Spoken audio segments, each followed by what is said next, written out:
Всем привет, с вами Кучеренко Александр. Так, скоро к завершению большой проект по спектру. Значит, помимо самого самолета будет диорама. Значит, хорошо, что помогает человек, подсказывает, который летал именно на том самолете, который мне нужен. То есть некоторые моменты, которые непонятны, он подсказывает. Воздушный стартер у меня уже есть. Значит, надо сделать свет, тест гидравлики и отсюда еще огнетушитель. Вот. Будет пустыня, полоса. Там дальше посмотрю уже по расположению.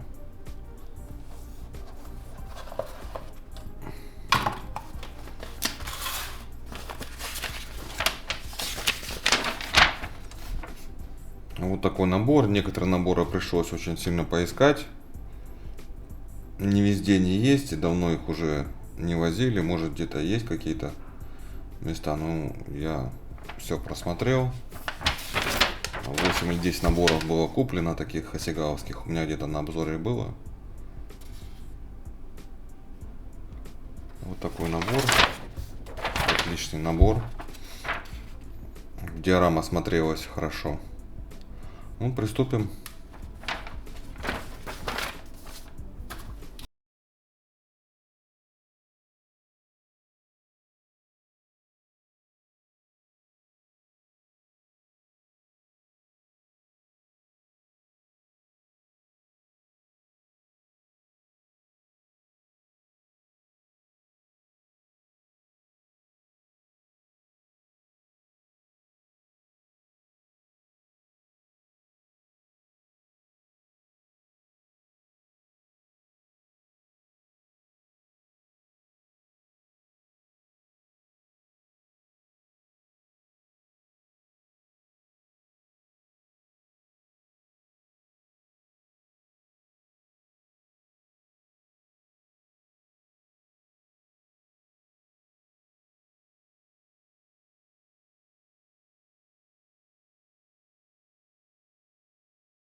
Так, ну вот получилась техника, которая будет стоять вспомогательно на диораме. Плюс еще воздушный стартер будет стоять. Значит, вот так вот. Теперь покажу немаловажный вопрос в нашем деле. Это, значит, купание фонарей в футуре. То есть здесь очень важный момент. Значит, первое. В чем купать?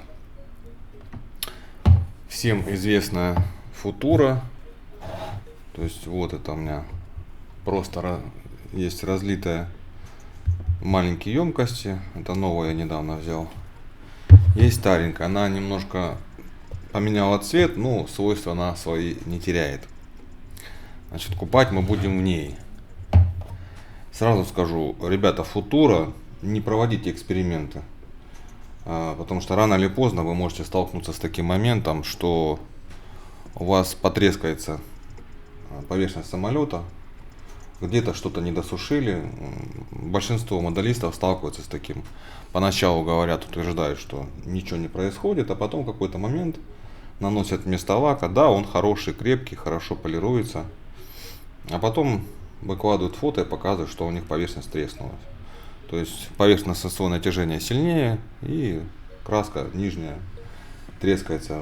Некоторые говорят, что не трескается от того, что, к примеру, вонючую ганзу наносить нужно. То есть краски там на нитрооснове, а кривую нельзя. Нет, ребят. Рано или поздно вы все равно столкнетесь с таким моментом, что и тяжелые краски и на нитрооснове может треснуть. То есть, не проводите экспериментов, это того не стоит. Есть куча других отличных лаков. Вот, футура, да, стекла, фонари, это самая классная вещь. Так, теперь есть еще вот такой флакон, такая банка. Значит, это тоже вместо футуры можно использовать. Также купать в ней фонари, но То есть по прозрачности мне он понравился. Но он оставляет на фонаре тончайшую пленку, которая очень легко снимается.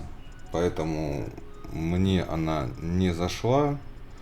Ну, если кому-то понравится, имейте в виду, что перед тем, как использовать, нельзя сильно взбалтывать. То есть смотрите, что получается. Вот я немножко взболтнул. То есть получается очень-очень мелкие пузырьки. И они очень долго не исчезают.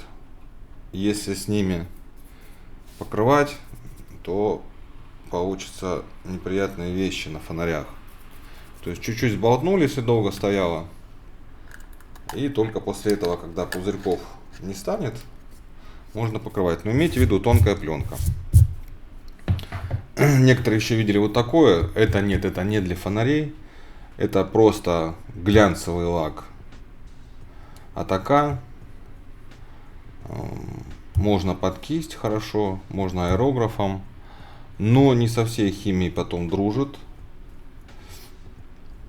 Я, к примеру, использую в кокпитах. Если мне нужно быстро сделать смывку, я кисточкой нанес. Там 10-15 минут он высыхает, и все. Я сделал смывку, покрыл матовым лаком и забыл. Поэтому, ну, может, кому-то зайдет.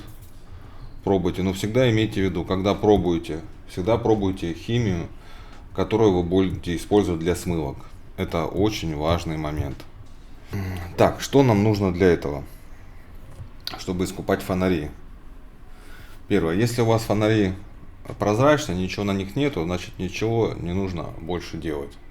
Не полировать, ничего. Если нужно будет, я как-нибудь покажу, как происходит процесс полировки, что для этого нужно. Значит, вам нужен обязательно пинцет с насечкой, чтобы удобнее было держать фонарь, чтобы он не выскальзывал. Ну и можно тоненький еще пинцет с тоненькими губками. Далее вам нужен контейнер внутри с салфеткой. Обязательно чистый, без пыли, продуйте, чтобы потом можно было плотно закрыть. Далее возьмите какую-нибудь кружку, емкость, которую вы не используете. Наливаем туда футуру. Наливайте столько, чтобы могли скрыть фонарь. Я вот, в принципе, все выливаю. Она немножко такая белесая. Ну, как я и сказал, ничего страшного. Далее мы берем пинцетом фонарь и окунаем. То есть можно оставить, положить на чуть-чуть, покупать его там, вот так вот. Далее берем салфетку.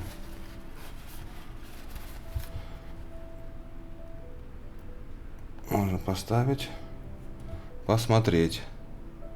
Если есть мельчайшие пылинки, в данном случае у меня есть, но вам не особо будет хорошо видно.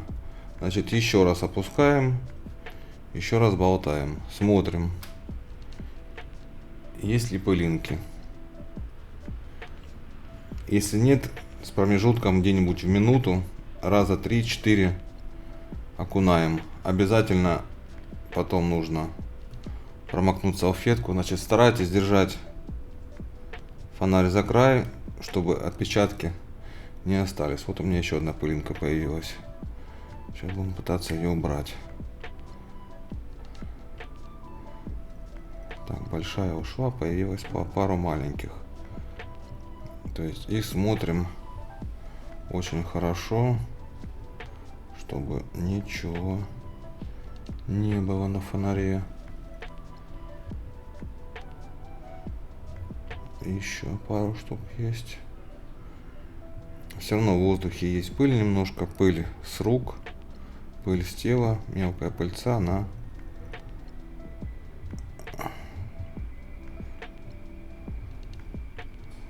опускаем фонарь в футуру до тех пор, пока у нас не исчезнут пылинки. Так, все. Остатки надо, чтобы остались на салфетке. Теперь берем и аккуратно опускаем контейнер. Теперь надо чуть-чуть придавить. Остатки стекают.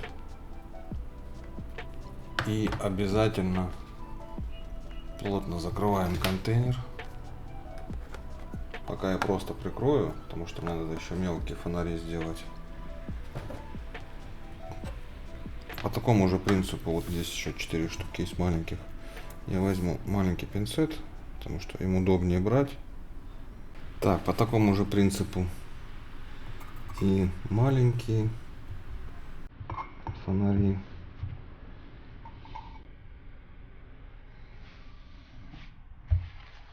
То есть, ну, смотрите, единственный момент, когда вот такие плоские фонари, их нужно ставить торцом, чтобы не попало, иначе испортится остекление. Так, и 4-й маленький.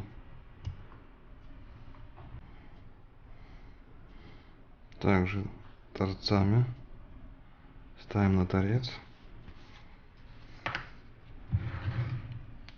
То есть уже можно увидеть, что салфетка впитывает остатки.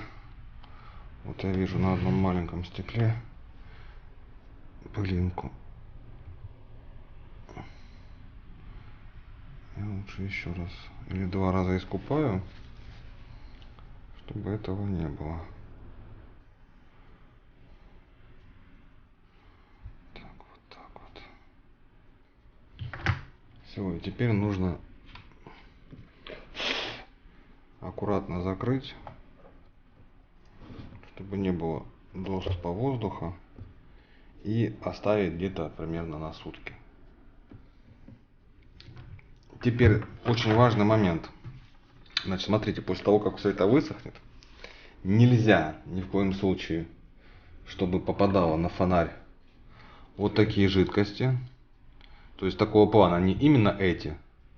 То есть где есть содержание аммиака, жидкие маски. Вот нельзя, чтобы попадали жидкости, солы, сеты для декалей. Иначе моментально проедает на фонаре футуру. То есть придется шлифовать. То есть проблем будет куча. То есть вот такие основные моменты по работе с футурой, со стеклами.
Спектр практически готов к грунтовке. Значит, что нужно будет перед грунтовкой сделать? Так как было очень много абразивных работ, необходимо поверхность почистить хорошо. Это я обычно делаю шлифовальной губкой. Вот есть Томильская 1500 и мачете 3000. Потом нужно будет обезжирить. ИПС я обычно со спиртом использую. Мешаю.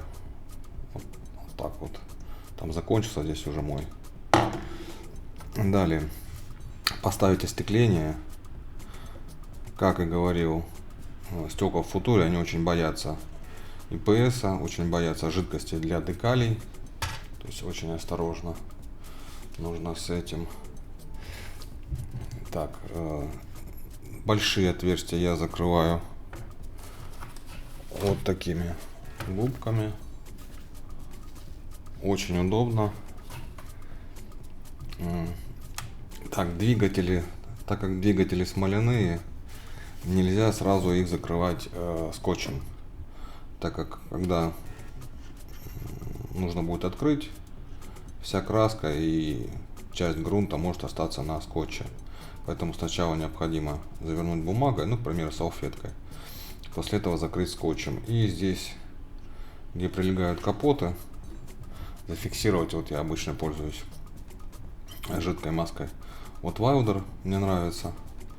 Вот в этих местах все зафиксировать. Ну и можно будет уже приступать к грунтовке и покраске.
Так, что касается масок на остекление.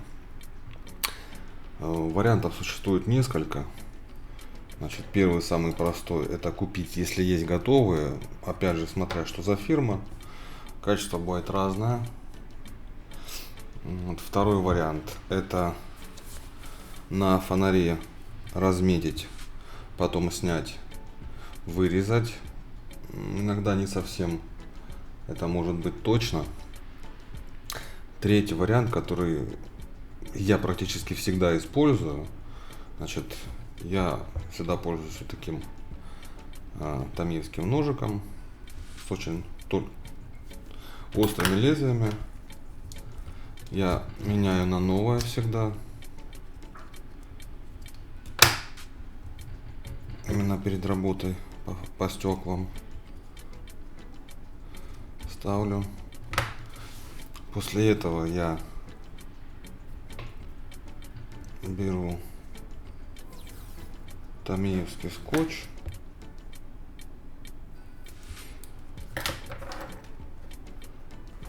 То есть сразу скажу, эта процедура опасна, если нет опыта, повредить сам фонарь.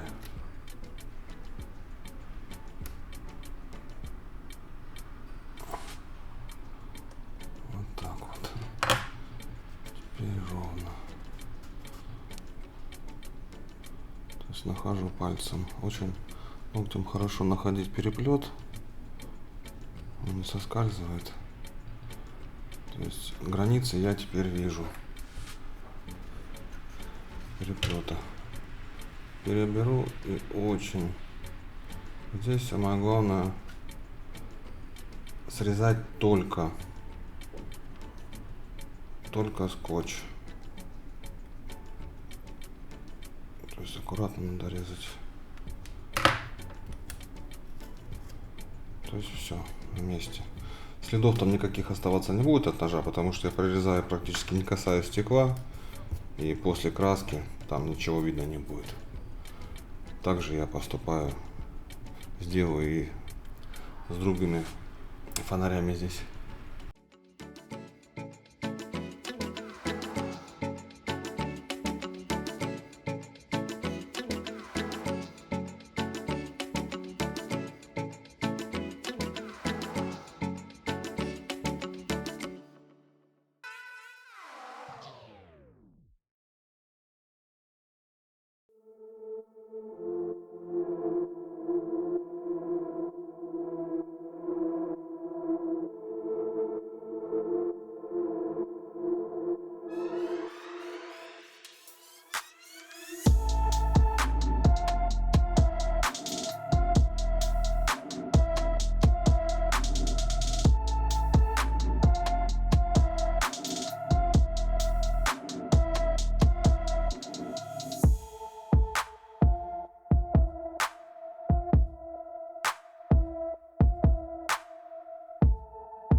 Так, ну что, спектр готов к грунтовке.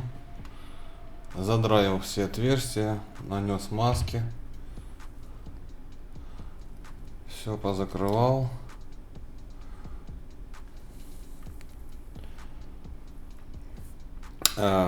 Значит, прошелся сначала полуторатысячной наждачкой, потом 3000 по поверхности.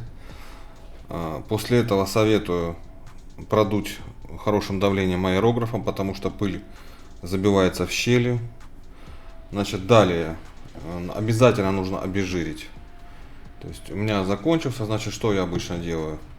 Изопропанол, то есть ИПС, и спирт, асептолин. То есть 50 на 50. Почему так? Изопропиловый спирт дает разводы, когда высыхает. Я очень не люблю, как себя грунтовка ведет с ней.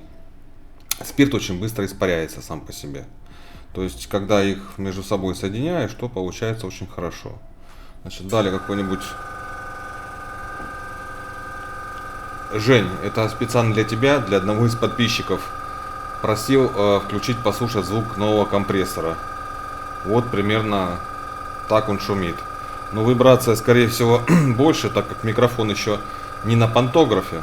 Поэтому звук, скажем так, будет сильнее. После этого тканью прохожу по поверхности влажной. Еще раз потом продуваю аэрографом, так как жидкость тоже имеет свойство скапливаться в некоторых местах. Значит, грунтую я 1200 обычно, но разбавляю 1500. Он получается очень темный. Я не люблю грунтовку в цвет пластика обычно, потому что плохо видно, где прогрунтовал, где не прогрунтовал.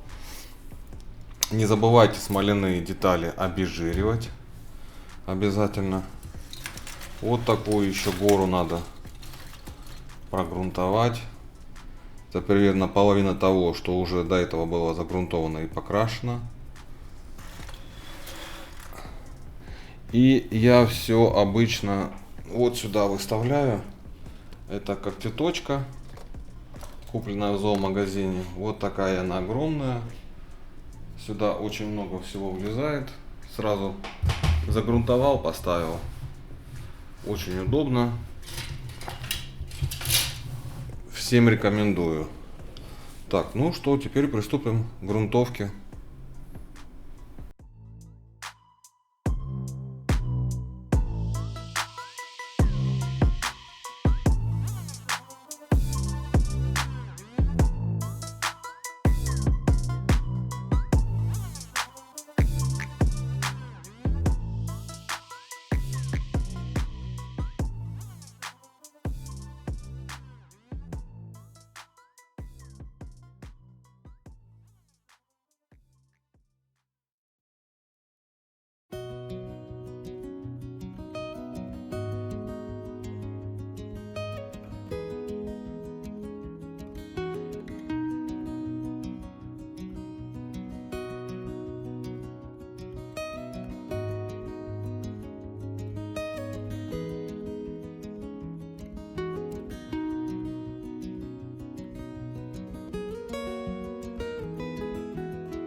Пока грунт на спектре сохнет, можно топы покрасить.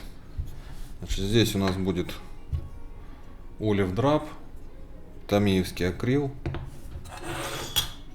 и огнетушитель красный акрил от Ганзы Мистер Хобби. Значит, друзья, не забывайте, что перед желтой и красной краской необходимо покрывать поверхность белым цветом, потому что оттенок получится совсем не тот, и тонкими слоями покрывать. Он, к примеру, красный, он будет идти от розового к красному, ну не за один проход, где-то 4, 5, 6 проходов, ну если не заливая.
Так, техничку я покрасил. Вот так вот.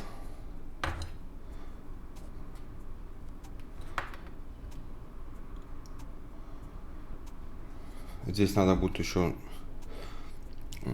покрыть хромом и имитацию стекла сделать.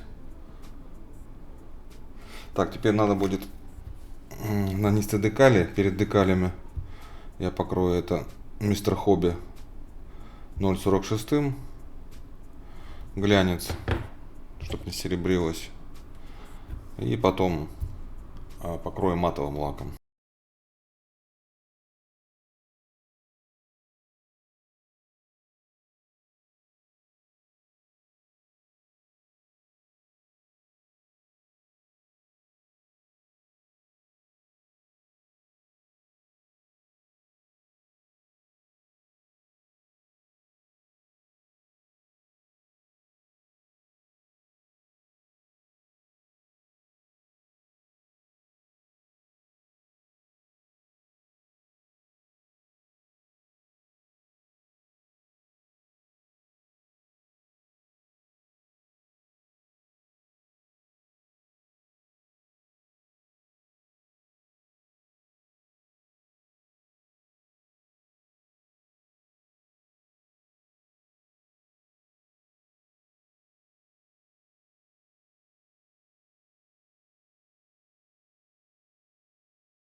Так, спектр загрунтован.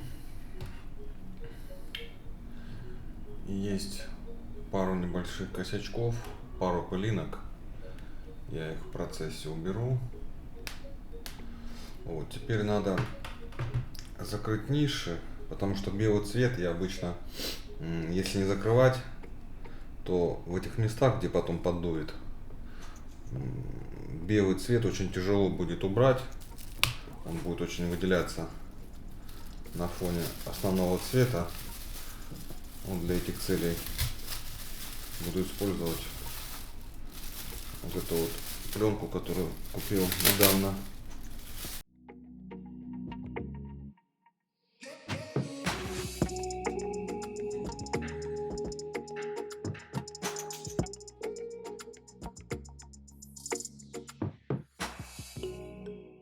Так, ну вот, закрыл корпус я от попадания белого цвета.